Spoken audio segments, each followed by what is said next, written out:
This is the Alden Report.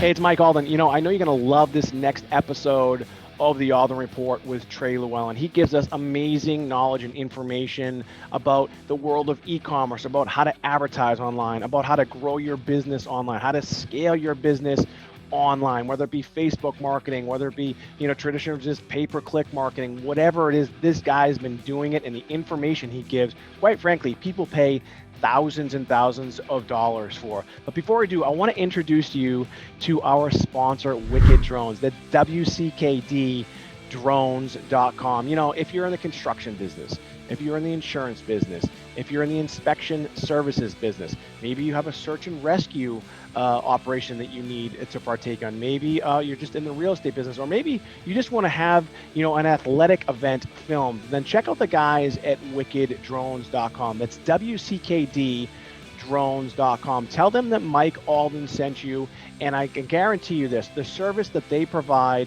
is second to none. So if you're in the New England area, again, go to wickeddrones.com. That's WCKD.drones.com. This is the Alden Report. All right. Well, my name is Michael Alden, and this is the Alden Report. I'm still rocking my glasses that I got at the dollar store. Just so everyone's aware, these glasses cost me 99 cents. It actually is sunny. Again, I'm here in my home office. I'm super, super excited for my next guest. I like to interview obviously interesting people, but I also like to interview people that know things a lot better than me, people that have done things better than me and are continue to be successful. So I think you're going to be really, really excited for this podcast, because if you are considering moving online, if you're considering opening up an e-commerce store, if you're looking at all these different things that we hear about, these funnels and online marketing, you're not going to want to miss my next guest. It's pretty simple. I was thinking about, how do I introduce this guy, Trey Lewellen? Well, I met him first on this new app called Clubhouse. And by the way, if you're not on it, you totally need to be on it, because it's one of the most amazing things I've come across within the past couple of years. Trey Lewellen, really the easiest way to describe this guy is he is an online superstar. He is an e-commerce superstar. This guy sells anything and everything you can imagine. I know he's in the gun space.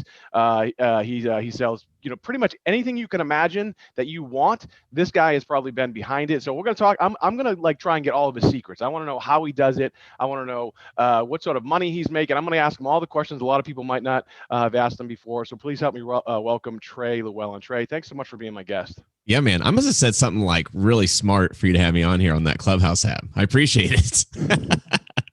Well, you know what? Listen, I'll be honest with you. So, I want you to tell us a little bit about your background. I Sure. know a little bit about your background and kind of how you got started. But what happened was again, we kind of interacted and connected on this app Clubhouse, and I listened to what you had to say, and it's pretty obvious that you know what you're doing, right? Because there's a lot of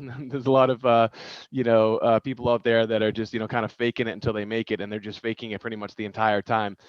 You, on the other hand, you obviously know what you're doing in this space, and it's not just one particular product. It's more of the category of e-commerce and selling stuff online. So when I heard you talk, I was like, this guy's the shit, man. He knows his thing. So before I try and extract as many secrets as I can from you for free, because I know you charge thousands of dollars in some of your courses. So again, you're going to get some free information here, folks, if you're listening and watching. Tell us a little bit about your background. How'd you first transition from the workaday world to being an entrepreneur and being a super successful online entrepreneur? Yeah. Well, how long do we have? How long are we on this thing for? We'll just as long as we can. Oh, it just goes. Okay, yeah, cool. As long as my computer can support it. Let's make a record podcast. So I'll just keep my answers, for the short, and then if you want to go deeper, we can always go deeper. Basically, man, short story was I was an insurance agent making $60,000 a year. After our overhead and payroll to my one assistant, it came probably like $25,000. So I felt like I was poverty, if you will. I knew I needed to get out. I had a boss that I hated the idea. I didn't control the market. I didn't control the price. I didn't control the product. I didn't control the customer service. I didn't control anything. And so I was just, stuck in a corner trying to sell something that I had no way to change. Right. And so that was kind of the first aha for me. And I got introduced to internet marketing through an event called Traffic and Conversion, where I sat in the back of a room when Perry Belcher gets on stage, Ryan Dice gets on stage, Carl White gets on stage, and they're putting up numbers that were just, to me at the time, unbelievable, impossible, not obtainable, like, 600 grand a year kind of deal. Right. And I'm sitting next to this guy who's probably 20. I was probably 24. And I was in the back of the room, super embarrassed. Like this is beyond me. And I'm looking at this kid. I was like, do you believe these numbers that they're putting up here? He goes, oh yeah, man. We do like 10 grand a month right now, just selling cat toys. Right. I was like, cat toys. And he's like, yeah, we just, I was like, so you got like a Facebook page or something? He's like, yeah, we just got this Facebook page. We put up memes all day, and then we just make millions in sales on our platform selling cat toys. I was like, holy crap, this is something that I need to understand, because it's an evolution, right? Beyond insurance sales. So basically I came back, I said, all right, well, what business do we get in? And my brother was actually in the academy to be a police officer. He was actually 1 month away from graduating police academy and to become a police officer here in St. Louis. And I knew in my heart, he's my only brother. He's my youngest brother, 7 years difference. And I said, hey man, I'd rather you not come home in a casket, frankly. And I want to do anything beyond my means that I can to make sure that doesn't happen. And that was starting a business together. And I said, we should start a business together. Look at all these numbers. I'm showing him the numbers. I was like, it's possible, right? And he didn't believe me. Let me stop right there. So I just want to put it in perspective. So you have zero experience. You went to this traffic and conversion. You're an insurance guy. You have no experience in this stuff at all.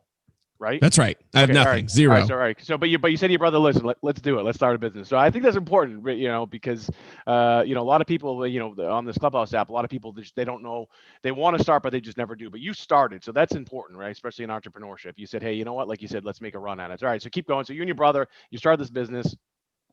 Start a business. I said, what do you want to start a business about? He goes, I love guns. And I said, well, I'll give you the guns and I'll give you everything except for, lights and sirens on your car. I'll probably give it to you, but just don't run it. You'll get pulled over.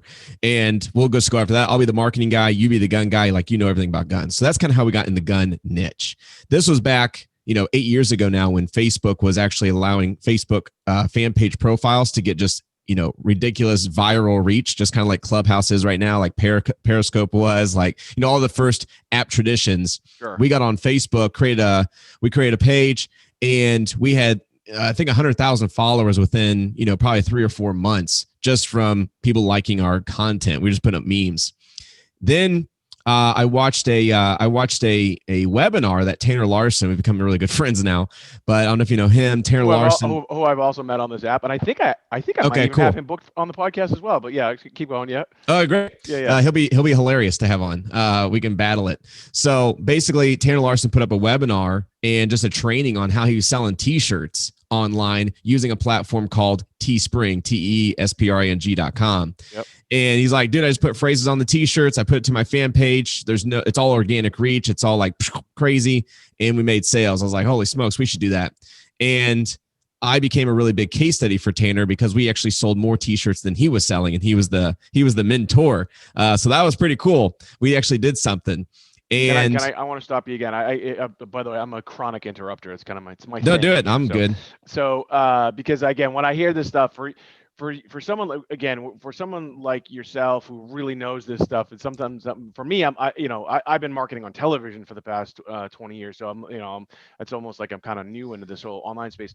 So you say you start selling T-shirts through Teespring. Now, Teespring is a print-on-demand website. So when you say you first started selling T-shirts, I'm guessing that they're within the gun genre. How are you getting people to the website to buy there like that? What was your first, kind of play on advertising? Because people aren't just showing up there.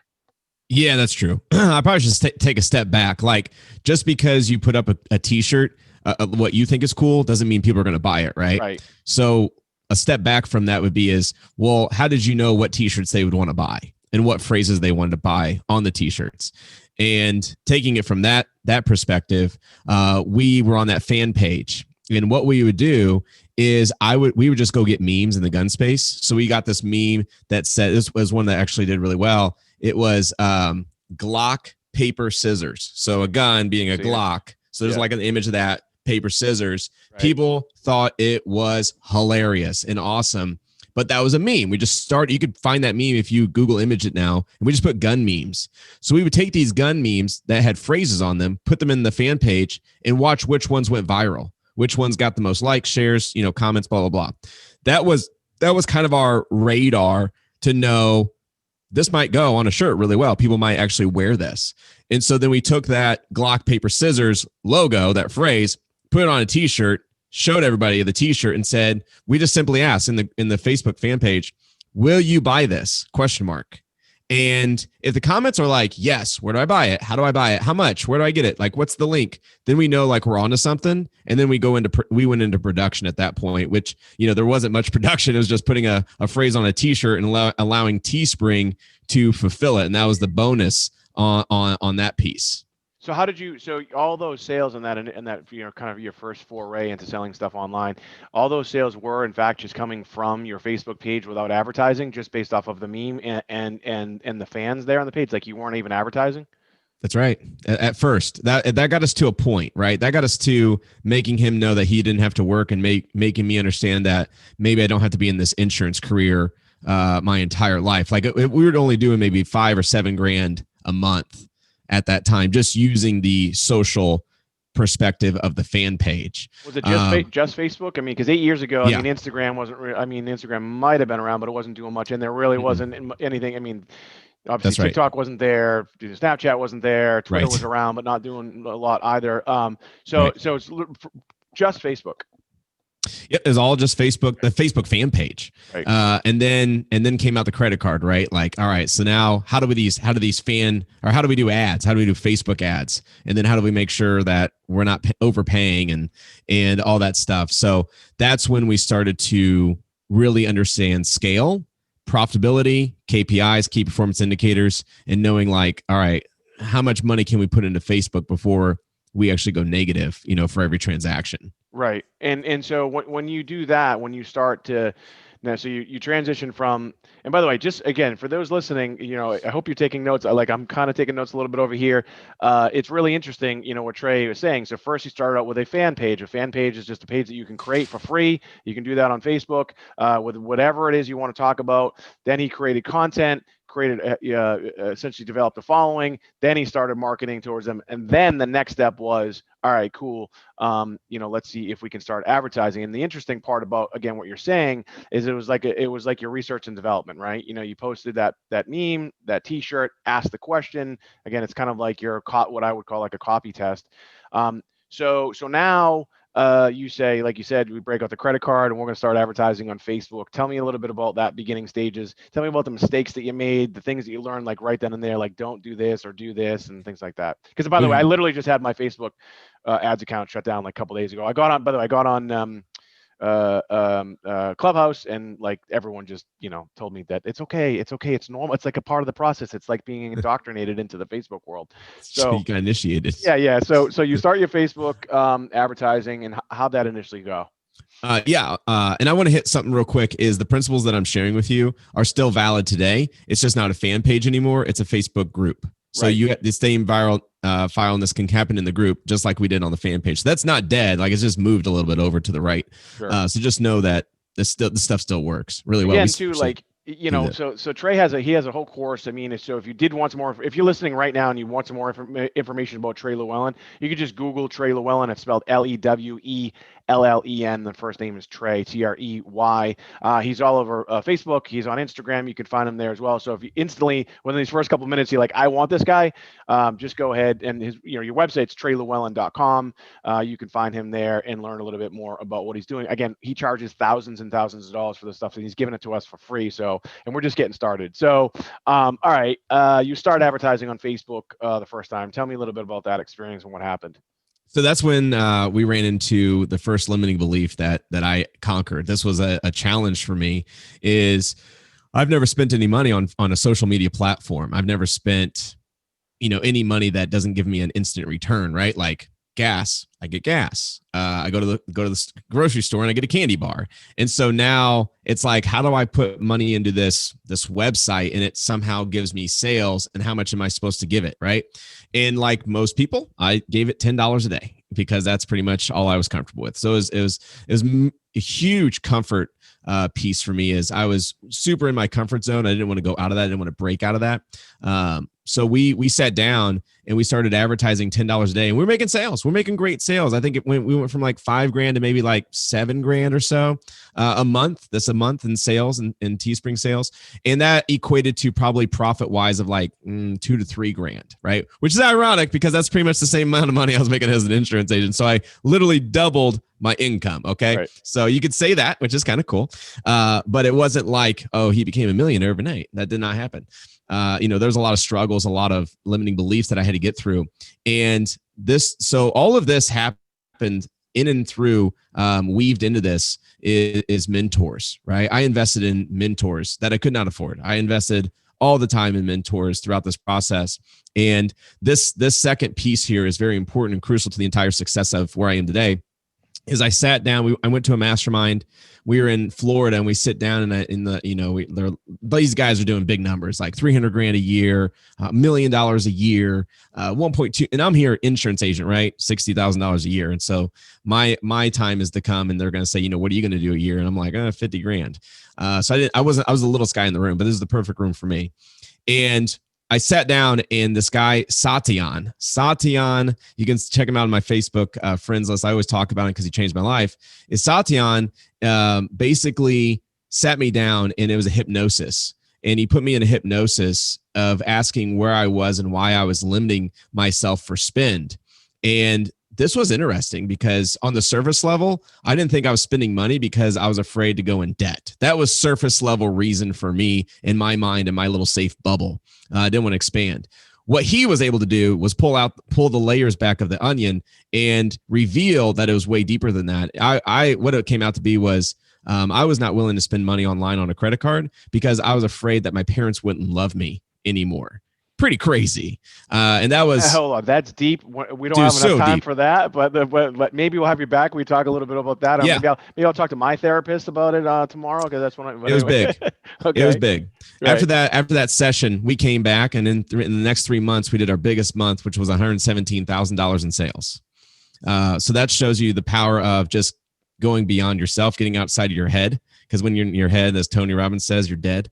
So let me ask you this, though. So you're spending $10 a day. Was it as simple as going from $10 a day to 100 to 500 to 1,000 to 10,000? Was it that simple, or was it, all right, I got to maybe map out the plan a little bit more, figure this out a little bit more? Like, what was that? What was the real? I mean, obviously your limiting beliefs changed. You're like, I can do this. That's important.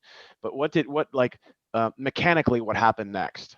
Mechanically, I came home and I changed it from $10 to $1,000. That's literally what I did. That had to have been scary, man. Dude, I was frightened for my life, but I realized that none of my beliefs were true. I was holding myself back.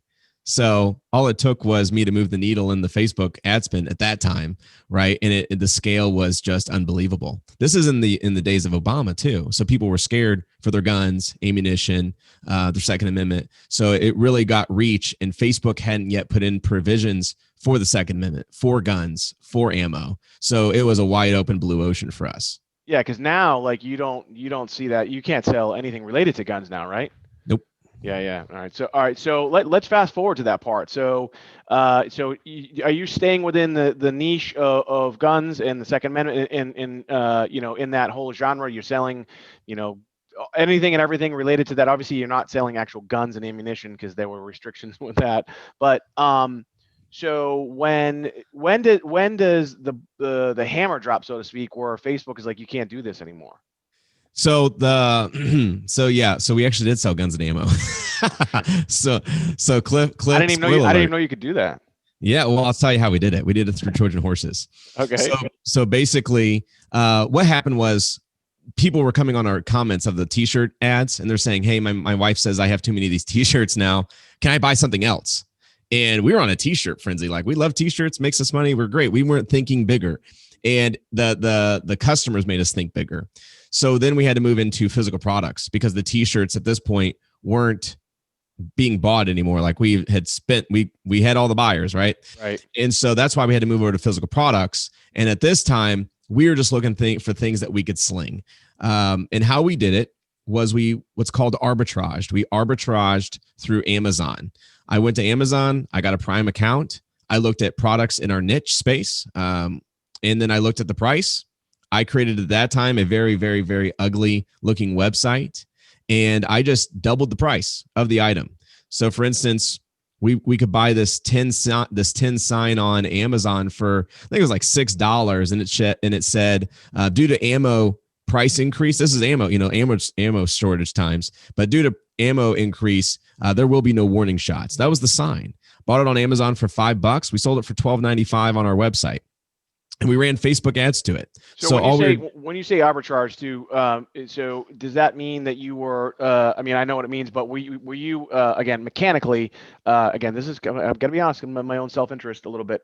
So were you sending people to another Amazon page that had the higher price, or were you actually fulfilling it yourself through your website?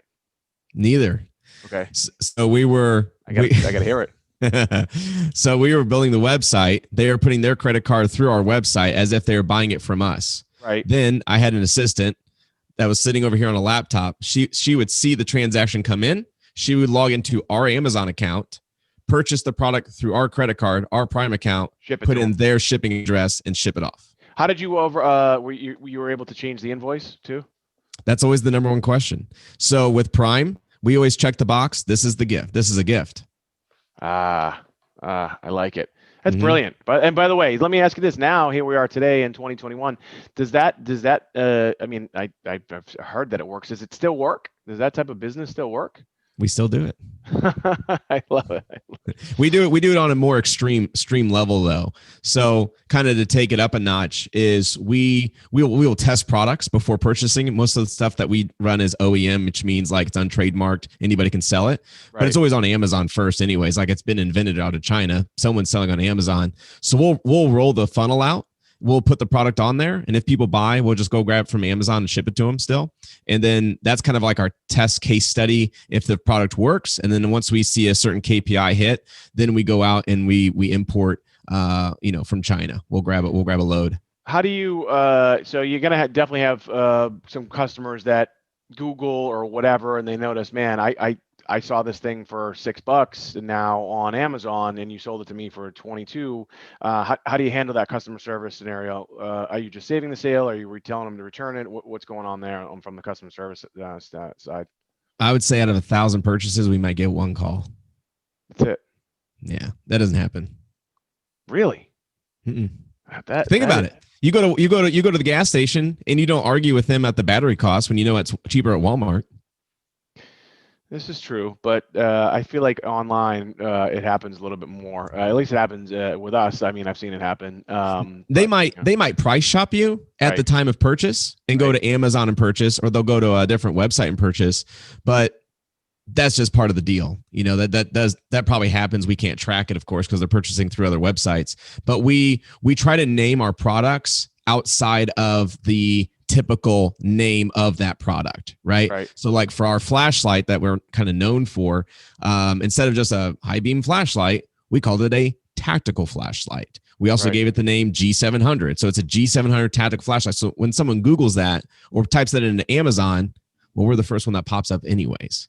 Well, that's really interesting too. I think a little bit. I'm an attorney by trade, and it's what you just did is something that I think people need to pay attention to. So you basically took a generic product, and we'll talk a little bit about how you're really starting to scale things up and buying things from China as well. So you're buying a generic product and you're giving it a trade name that you own, right? Yes. Right, and that's important, right? Because if you have there's a million of the flashlights that all look the same, but you're now calling it the G700. So now when people search for G700, like you said, that's the only thing that they're going to find. They're not going to see basically the same flashlight somewhere else. Yeah, ours actually looked exactly like all the other ones on Amazon. We sold our flashlight for $56, and all the other ones below us was $5 on Amazon. It's fucking unbelievable. Like my mind is blown a little bit. I mean, I've done a little bit of that stuff, but I think it's awesome. And I think people, again, so when you think about where you're sitting today in life, 50 years ago, if you were struggling and you needed to make extra money, you had to go get a second job. You had to, literally dig ditches. You had to borrow money. Now, again, if you're struggling, you can just listen to what Trey is doing. You can take his course. You could get on YouTube and probably just figure it out for free as well. It might take you, your learning curve is probably going to be a little bit greater than if you were to work directly with someone like Trey, but it's possible. And I think that's, really, really interesting. Like, you could start a business and start making $100,000 a year, like pretty quick. Right. Facebook, so you're spending ad dollars on Facebook. Where else are you going? Do you feel like when you're on Facebook at this time, we're still kind of like way back, right? Do you feel like that there are other places where you can advertise? Is it YouTube? Is it, it's just straight, buying like, ad space on different websites? Like what was your next step from there? Or are you just staying on Facebook?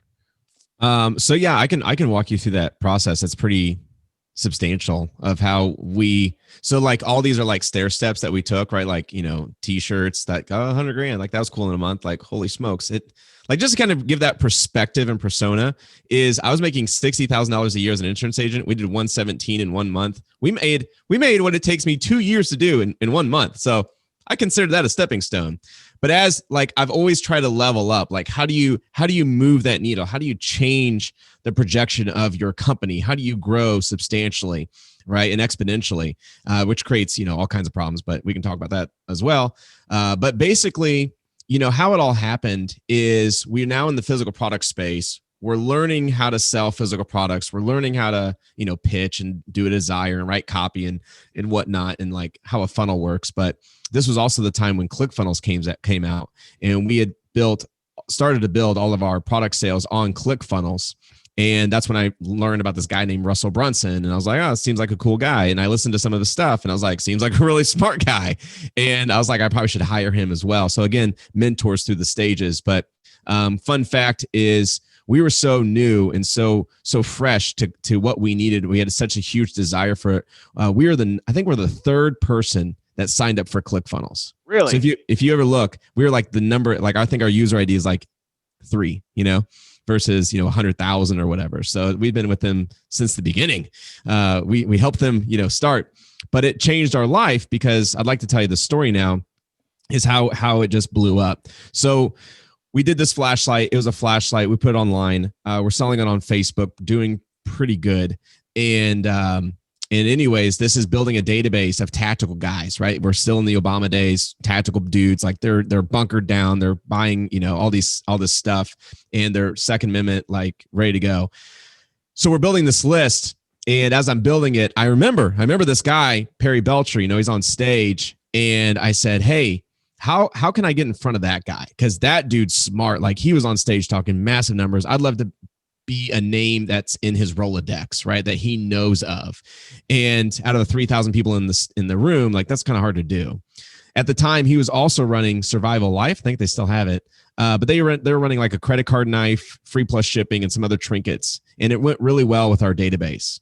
And so we started sending emails to their offers on ClickBank. ClickBank's a place where you can put your offers up and you can send email traffic to it and get paid for it. So we started to do that to get on their radar. It's an affiliate site.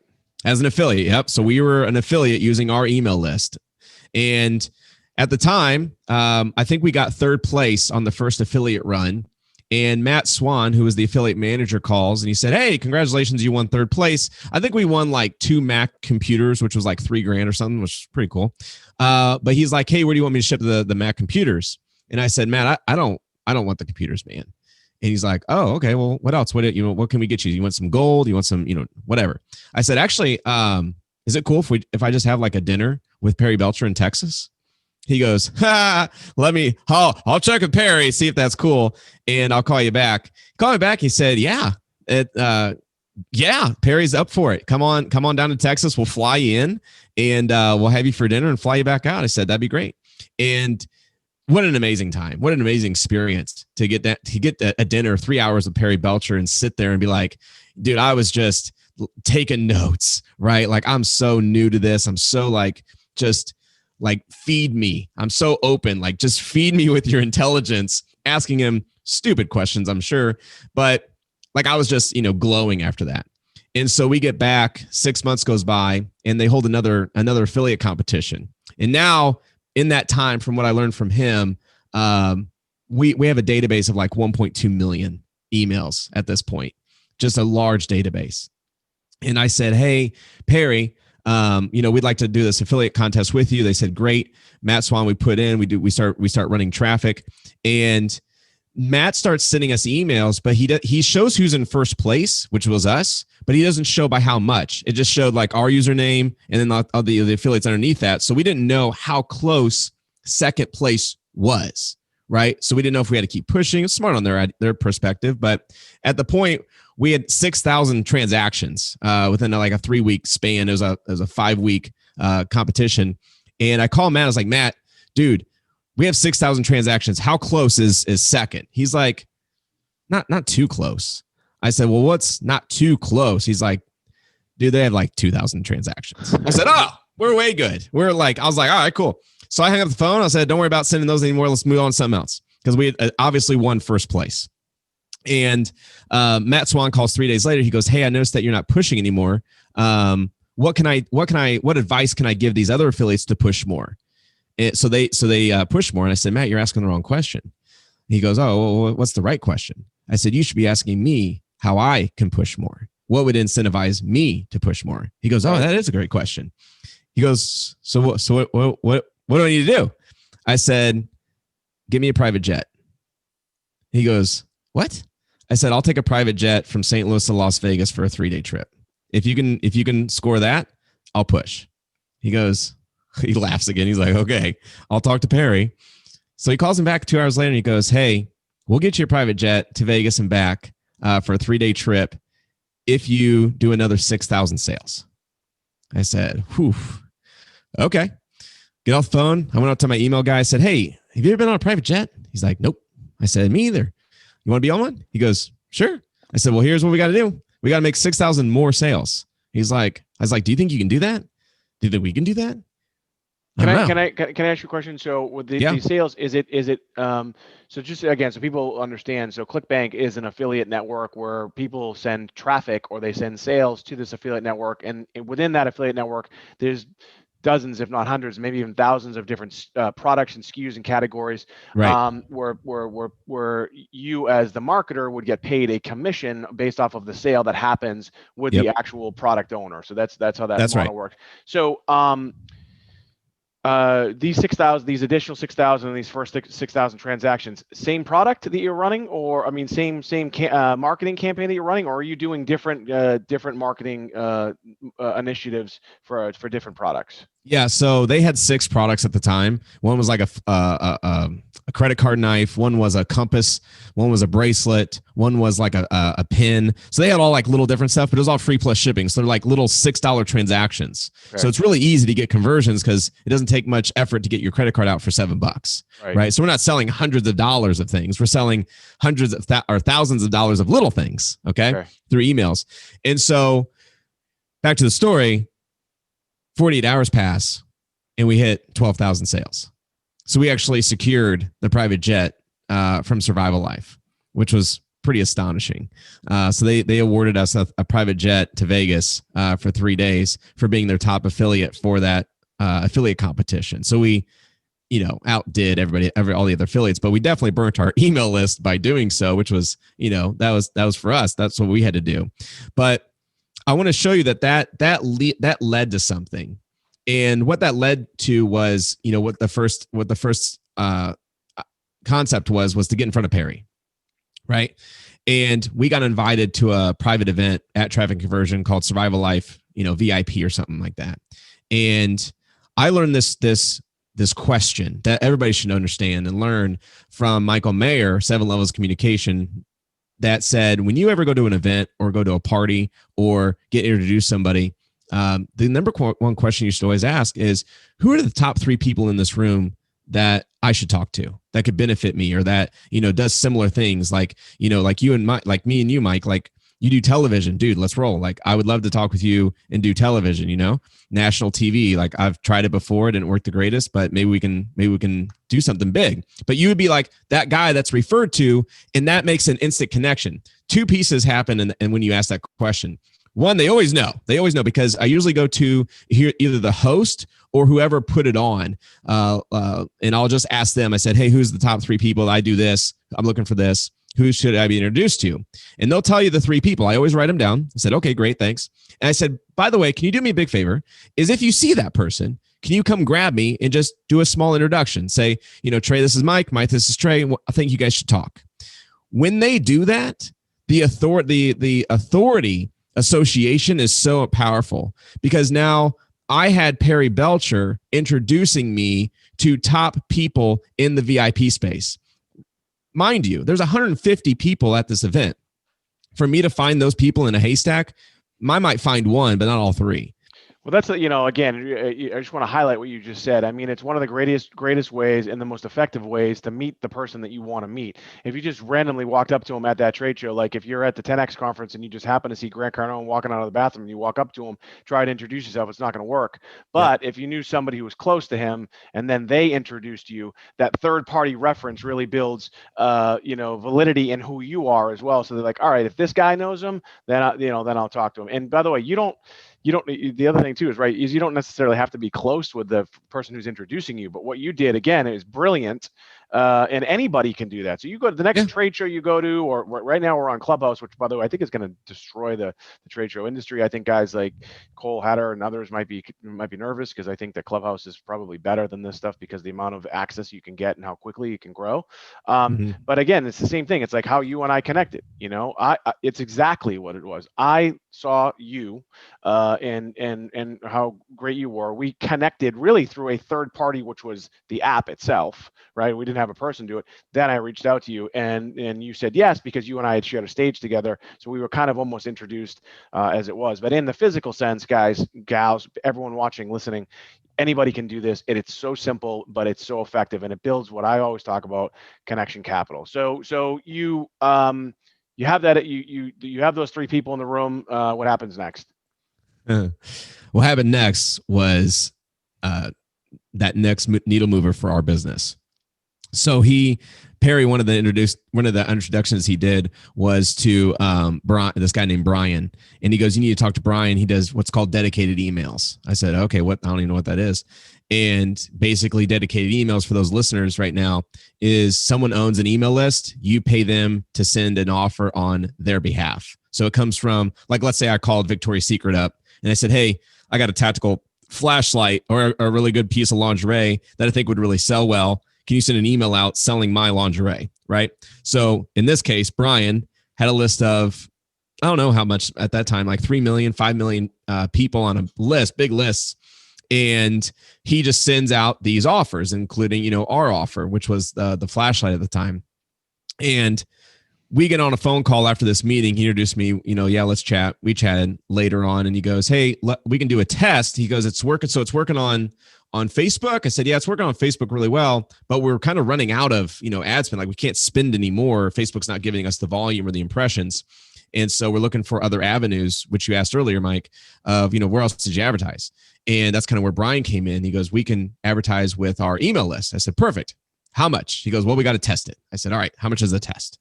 He said $10,000. I was like, holy smokes. Like I didn't have 10 grand. And so I had to go get a credit card for the 10 grand. And I was super nervous too, because I didn't know, if it's going to work. So I said, "Brian, how do you what if this doesn't work, man?" And he goes, his response was, "But what if it does?" And I was like, So I was like, "All right, let's do it." And, couldn't sleep that night. And so the next day the email goes out and we doubled. I'm sorry. Again, this is my thing. I just cut people off. I'm sorry, but so all right. I mean, so when I buy TV time or when I test something on TV, it's very similar. Minimum's 10 grand. Same thing if we're going to do like a direct mail piece from a third party. 10 grand is kind of like usually the number. Radio I can get away with actually like as low as like 2,500. But okay, the copy itself, right? When you decided to test this into a third party list, so to speak, what about the copy? Was there something that you just knew that it already worked somewhere else, and you're like, well, if it worked there, then it's going to work here? Because that's the thing that I think people don't understand. most of the times it actually doesn't work initially.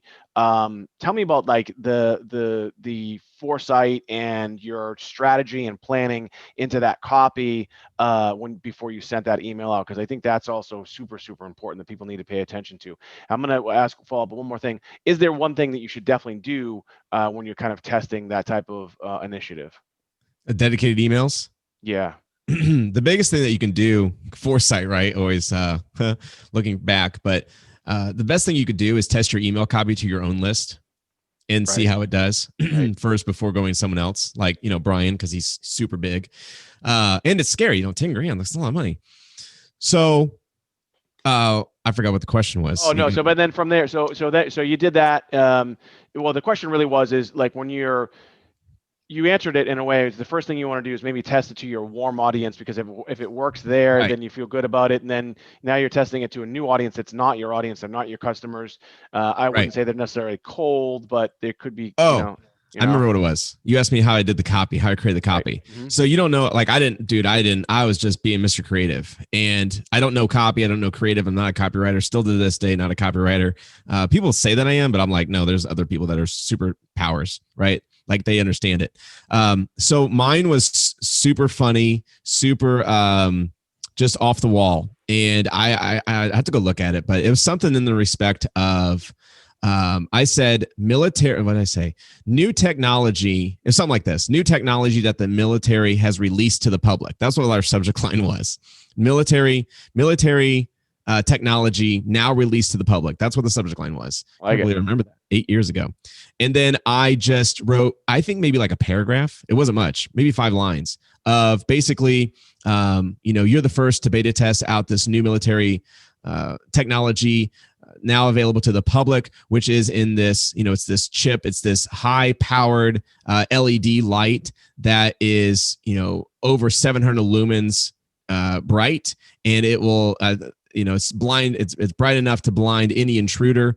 And then I had a picture. It was so funny. I had a picture of this chip. This chip was nothing, but I just had a picture of a chip, and I just highlighted. I said, and I pointed an arrow to it, pretending that was the technology. I guess, I don't know. I was making stuff up at that point, but I said, click to grab yours, and then boom, people click to grab it, and that was my copy, man. Like that was pretty much as clever as I could get at sending emails, but. Thank the Lord that it actually worked. Like for some reason it worked.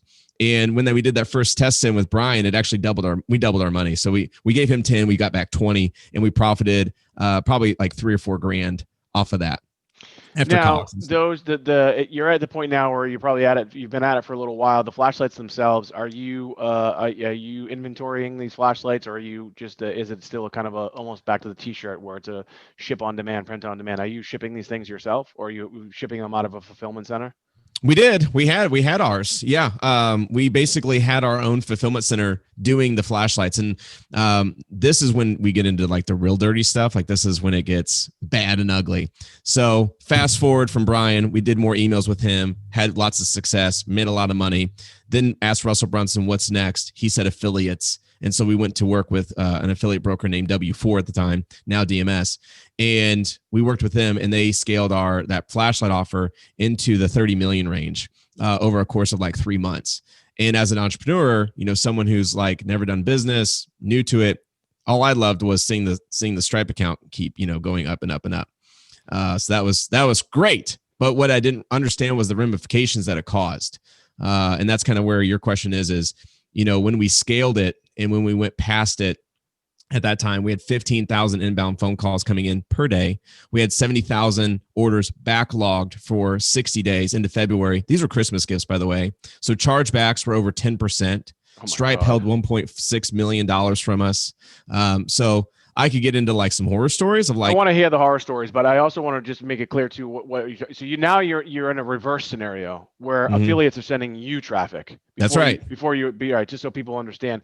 Again, I want to hear the horror stories because in one of my books, it's over there somewhere, Blueprint to Business. I do talk about the horror stories. You probably heard me tell some of my horrific stories. Listen, if you're an entrepreneur, you're doing the kind of numbers that Trey's doing, the kind of numbers that I've done and continue to do, you're going to go through hell and back. It's just the way it is. But again, we're on with Trey Lewellen. He really the best way to describe him. He is a e-commerce expert. He's an online expert. Yeah, and obviously he really knows what he's doing. We met on Clubhouse, which is an app that if you're not on it, you need to be on it because it's an amazing network opportunity. It just started, just launched. I don't know when you're going to be listening to this. Maybe it's a year from now, what have you. If you're not on it a year from now, then you really missed out. So if you want some more information about Trey Lewellen, you can just go to TreyLewellen.com, and that's TreyLewellen.com. You can also find him on Instagram, LinkedIn. He's everywhere. YouTube, right? And also, and he's got an amazing training course as well, too. And by the way, which we're getting a lot of it, kind of for free now. And that's also, the interesting thing about Clubhouse is he's been giving this information out to thousands of people because he's been through the experiences. He cares about humanity. He cares about people and he wants to help people. Is he going to make money at some point? Absolutely. That's just we live in a capitalist society, but he's first adding value. I hate when people talk about adding value and it's just like it's just like a bastardized term now. No one's really adding value. They're like, how do I convert this fucking guy into a sale? Trey's actually been giving, really valuable information just like he is right now. So if you want more information, again, you can just go to TreyLewellen.com. Hey, I hope you enjoyed this episode of the Alden Report. We had to break up into 2 episodes. The information that Trey Lewellen just gave us is amazing, but we do have the second episode coming up. But before we do that, I want to remind you of our sponsor, Wicked Drones. It's WCKDdrones.com. So there's 2 Ds there. Listen, if you're in need of aerial photography, whether you're in the construction business, whether you're in the insurance business, inspection services, real estate, or even a search and rescue type operation, or if you just wanted to, have your kids' athletic game filmed, or maybe you just wanted to have your home filmed, whatever it is, the guys at wickeddrones.com are second to none. So go to wickeddrones.com. It's WCKDdrones.com. Tell them Mike Alden sent you, and I guarantee you this, that the services they provide are second to none. So go to wickeddrones.com, WCKDdrones.com.